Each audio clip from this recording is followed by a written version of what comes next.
आज आपण या ठिकाणी बँक ऑफ महाराष्ट्राचे मॅनेजर श्री संतोष कुमार नांदोडे यांच्या विरोधात या ठिकाणी आंदोलन करत आहोत।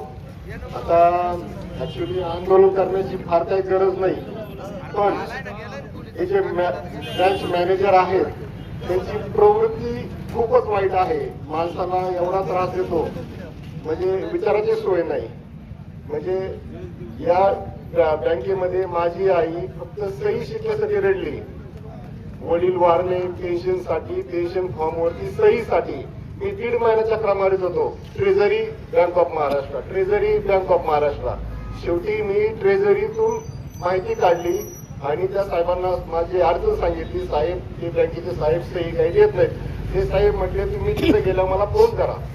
मी मॅनेजर पाशी येऊन परत त्यांना फोन लावला तर ते साहेब म्हटले की त्या खातेदाराची जी ओळख असती ही बँकेनेच करायची असती, व्हेरिफिकेशन बँकेनेच करायचं असतं, हे ट्रेझरीचं काम नाही।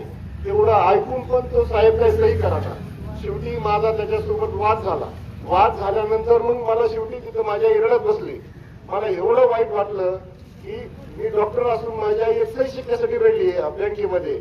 आणि दुसरा किस्सा म्हणजे असं मला मी खूप वेळा बँकेत ज्यावेळेस येतो ना, सामान्य माणसाला तो माणसं बोलतच नाही व्यवस्थित। म्हणजे ज्येष्ठ नागरिक असू, इतर कोणी लोन मागायला येऊ, इतक्या म्हणजे ये जा नुसती हॅरॅसमेंट त्यांनी बँकेची केलेली आहे। अजून एक किस्सा सांगायचा झाला म्हणजे की मी हे बँक नवीन मॅनेजर आलते त्यावेळेस मी त्यांच्याकडे जिल्हा उद्योगाचं 20 लाखाचं प्रकरण घेऊन गेलो। माझी मंजुरी पण होती। मग ते म्हणले 20 लाख तुम्हाला देऊ आम्ही, पण तुमच्या अकाउंटला 2 लाख तुमचे कर्ज खाते चालू ते दोन्ही अकाउंट तुम्ही लोन भरून टाका।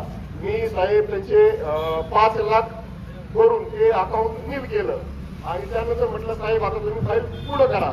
साहेब म्हटले FD करावं लागेल तुम्हाला 5 लाखाची। म्हटलं साहेब तुम्ही 10-20 लाख लोन देणार, माझ्याकडून 5 लाख तुम्ही आधीच भरून घेतलंय आणि परत 5 लाखाची सिक्युरिटी डिपॉझिट म्हणून FD करून घेतलं। म्हटलं साहेब मला तुमचं लोनच नव्हतं, मला जर भाडायचं असतं तर त्यावेळेस मी साहेबला शिव्या घातल्या असत्या। पण ज्यावेळेस माझी आई रडली त्यावेळेस मला इतकं वाईट वाटलं ना, मला वाटत होतं साहेबाला मारावाच आयुष्यपत। आणि मी त्याला तिथे शिव्या पण दिल्या त्या साहेबाला त्या दिवशी, मला रागवलंच नाही। तर अशा साहेबांची या ठिकाणी ऍक्च्युली याच्यावर कारवाई झाली पाहिजे। पण मला तर काही समजायला मार्ग नाही की हा बँक मॅनेजर नेमका जागीरदारांच्या बाजूने की काय। कारण सर्वसामान्य माणूस या ठिकाणी काय खात्यामध्ये पैसे भरायला गेला आणि एखादा जागीरदार आला तर हा त्याला आतमध्ये उडकी देतो आणि सर्वसामान्याला बाहेर ताट करत उभं राहावं लागतं। कोणत्याही सर्वसामान्य माणसाच्या शंकेचं निरसन हा बँक मॅनेजर आणि त्यांचे कर्मचारी करत नाही, हा माझा स्पष्ट त्यांच्यावर आरोप आहे।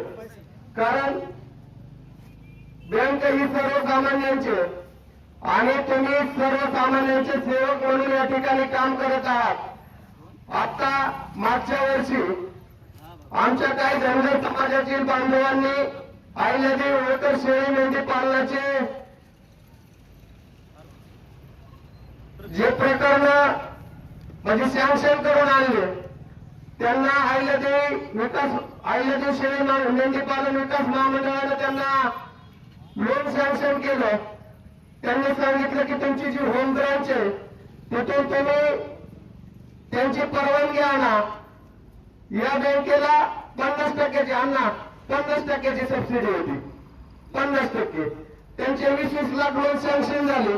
या साहेबाकडे आले, या साहेब काय म्हणला तुम्ही 10 लाखाची FD करा, आम्हाला तुमचा अगोदर प्रोजेक्ट बघावा लागेल, तुम्हाला तो प्रोजेक्ट 5-7 वर्ष बंद करता येणार नाही। अरे तू ती चौकशी करणारा अधिकारी नाही ना, तुला जेवढं सांगितलंय ते पुढं आता इथंच येते 5-5 लाख रुपये FD करायला तयार झाले। पण आता ते होत ठरवलं काहीतरी करून म्हणजे त्यांनी तिकडून लोन सँक्शन करून आणलं। हा म्हणतो 10 लाखाची FD करा, आमचा तुमच्यावर अजिबात विश्वास नाही। कारण आमचं जे 10 लाख लोन आहे, जे 10 लाख आमचं लोन आहे त्याची तुम्ही FD करा, मग ते तुमचं कसं सबसिडी घ्यायचे ते तुमचं तुम्ही पहा। तो इतकी वैतागून सगळ्यांकडे गेली, इतकी वैतागून शेवटी हा 2-4 लाखावर तयार झाला असं मला आता म्हणजे समजलंय। म्हणजे इतकं जर मनमानी करायची पाहिजे असेल, तू जनतेचा सेवक आहे, तुला जनतेच्या सेवकाप्रमाणे काम करावे लागेल. तू आमच्या कष्टातल्या पैशातनं तुला पगार मिळतो. सर्वसामान्य जो काही टॅक्स मधून जो त्याने माचीची पेटी घेतली तरी त्याच्यामधून तुला जो टॅक्स जातो त्यातनं तुझा पगार होतो. आणि तू जर या सर्वसामान्य माणसाच्या प्रत्येक गोष्टीची जर खेळत असेल, कारण माणूस हा अडचण आल्यानंतर बँकेकडे येतो आणि बँकेतनं अडचण जर सोडवली गेली नाही तर तो सावकाराकडे जातो.